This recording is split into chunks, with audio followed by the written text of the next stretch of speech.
Hi everybody, it's Chris again. Okay, thought we'd wind up the conclusion of basic pendulum dowsing for the chakras.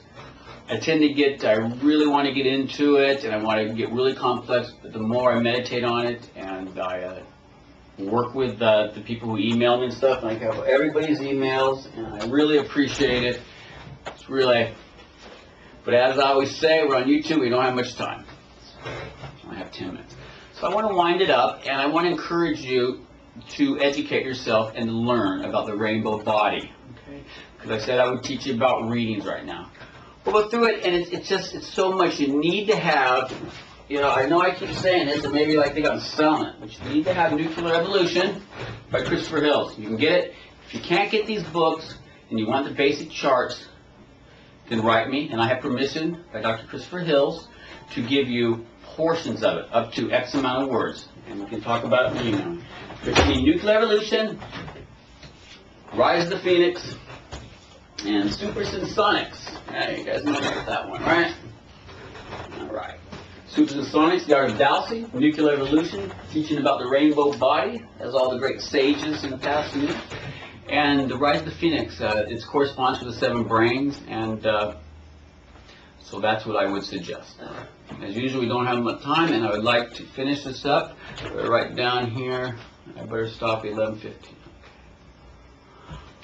Okay, let's just get into it. We're going to quickly go over,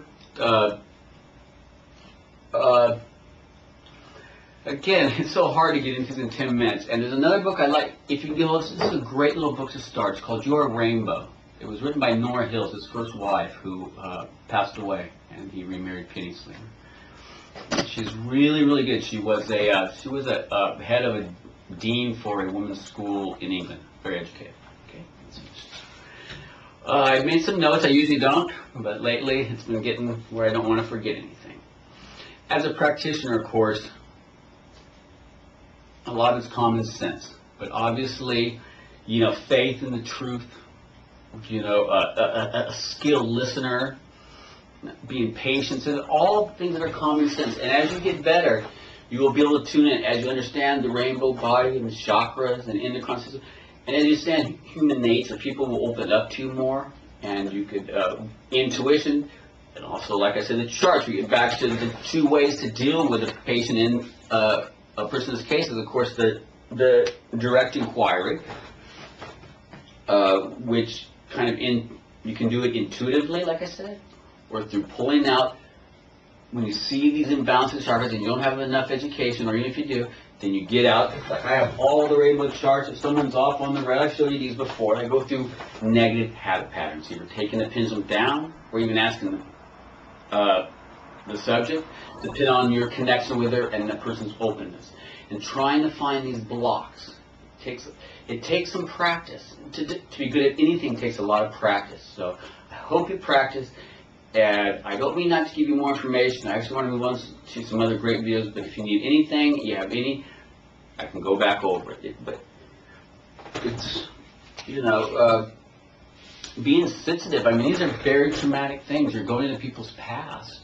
And as you extract this negative energy, as you work with them out of love, and when you help them to see things that maybe they don't see, and much joy, but you have to be a great listener, and you have to know what you're doing. Okay? And the things that you could, obviously, normal things, when you're dealing with a client, you're going to deal with things like difficulty getting in touch. Some people are obviously in denial.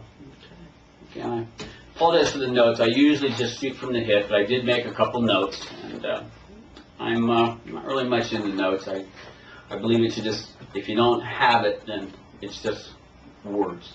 But I did write these down.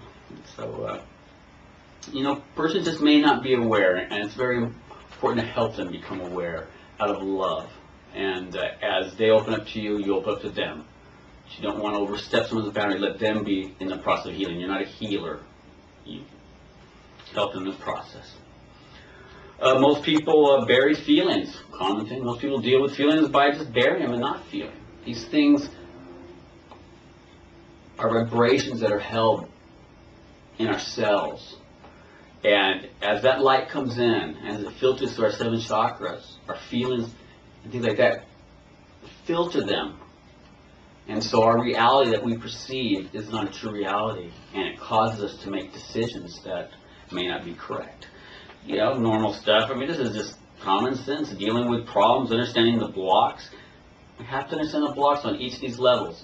And Christopher Hills I've studied many people, all these books. I got Bird, and I got Russell, I got them all. And they're all very, very, so I studied for almost 30 years, every diviner I could get a hold of, and this protocol is very good. I think you'll like it. Just